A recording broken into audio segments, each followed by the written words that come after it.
Hello and welcome to a Talmud Israeli production. Today we'll review the highlights of this week's course of Daf Yomi study, Masechet Chagigah, pages 25 through 27, and Masechet Yevamot, pages 2 through 5. Chagigah Chafei, 25.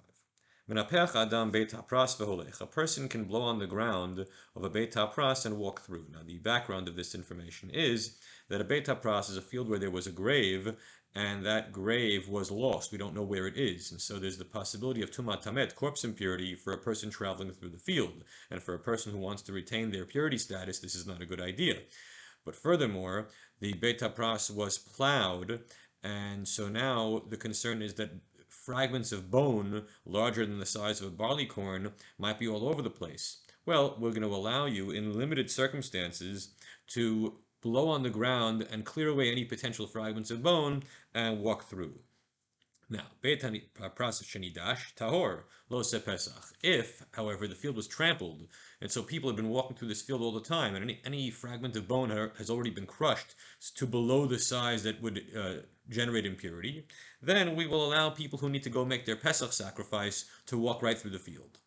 So the reason why is because it's a karet penalty if you don't do the korban pesach. We don't want this Beis HaPras to interfere with your ability to go to the temple and do the pesach. However, when it comes to those who want to eat truma, they did not allow this leniency of going through the Beit HaPras because it's mitabidei shamayim, death at the hands of heaven, if you eat truma while in a state of ritual impurity from corpse impurity, and so these leniencies were not permitted. Chafvav. הגבאים שנכנסו לתוך הבית, וכן הגנבים שהחזירו את הכלים, נאמנים לומר לא נגענו. Okay, so if a person is an Am Haaretz, then we suspect that not only are they impure, but they'll touch things and render other things impure. Well, what happens if a Gabbai entered into a person's house? A Gabbai is a representative of the government or the community and is coming to collect something. And they enter your home, but you don't really know whether they touched things or didn't touch things. Can we trust their say-so that they did not touch things? And the answer is that we do trust them. We'll trust them. We didn't touch anything. We just took what we needed to take and we walked out. Similarly, a ganav, a thief, who came into your home and now wants to return the stolen article, is believed to say, yeah, I only touched the item that I stole and I put it back, but I didn't touch anything else. So even though the person, the ganav or the gabbai, was an amaretz, we don't have to worry about the status of the rest of the possessions in the house. Chav Zayin. Ein ur shel gehinom shel b'poshay Yisrael. The fires of hell do not have any sway over the sinners of Israel. Now that's a very reassuring message that even our worst people are not going to suffer in the hereafter. Kal chomim mizbech hazahav, and the lesson is derived from the golden altar, the incense altar of the temple. After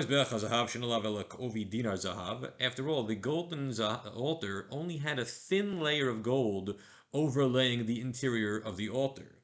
And yet, over the many years, that thin layer of gold did not burn through.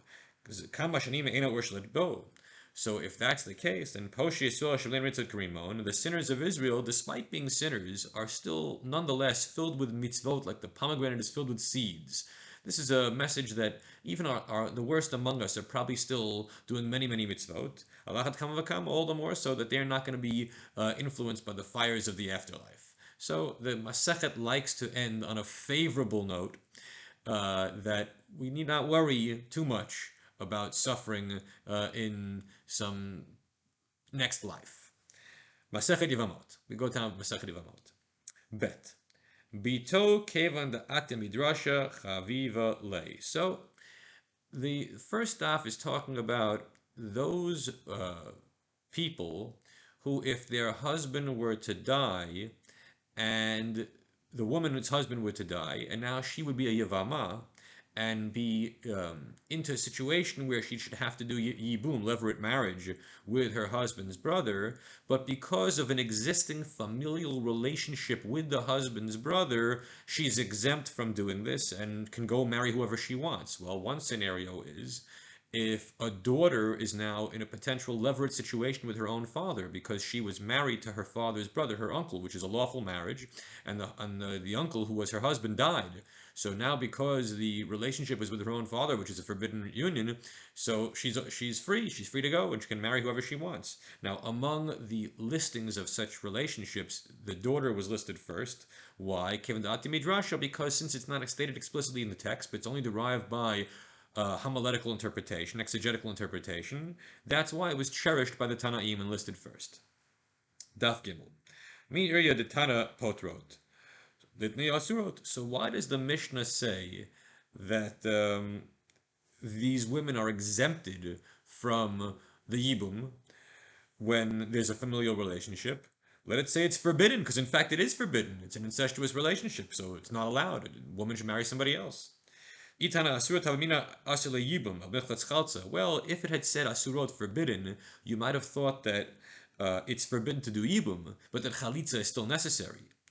Kamash malan, therefore we're told, no, even chalitza is not necessary. Nothing is necessary. The woman just goes free and marries whoever she would like. Now, Daf Daled, page 4. מניין לבמה שנפלה לפני מוקשכין שאין חוס מנותה שנאמר לו תחסום שור בדישו וסמך לה כי ישבו אחים יחדיו. How do you know that if a woman whose husband died and is now in a levirate situation with a brother-in-law who is covered with boils, his body is disgusting, and she would not enjoy being married to someone who is repulsive, physically repulsive, that we do not silence her, we do not muzzle her into essentially a forced marriage, but rather we allow her to express herself and say, I don't want this. And a chalitza is done instead, and she marries whoever she would like. The answer is because of the juxtaposition of verses of lo tachsom shor b'disho, do not muzzle an ox while it is threshing, that it's allowed to eat while it's threshing in the field. And the next line is when two brothers dwell together and one dies, the law of the yibum. So the law of lo tachsom is applied also to the case of yibum, that we're not going to silence a person into a bad situation. If they want to object in an objectively bad circumstance, we will let them move on through chalitza. Daf Hey. Tanya, you might have thought that honoring one's parents overrides the Sabbath prohibitions. Therefore, the Torah says, a person, his mother and father he shall revere, and you shall keep my Shabbat. And since not only does an individual Jew have to keep the Shabbat, but also mother and father of that person have to keep the Shabbat, so therefore the honor of God is more important than the honor of the parents. And so when there's a conflict between reverence for parents and Sabbath observance, the Sabbath observance should take priority. Everyone have a great week.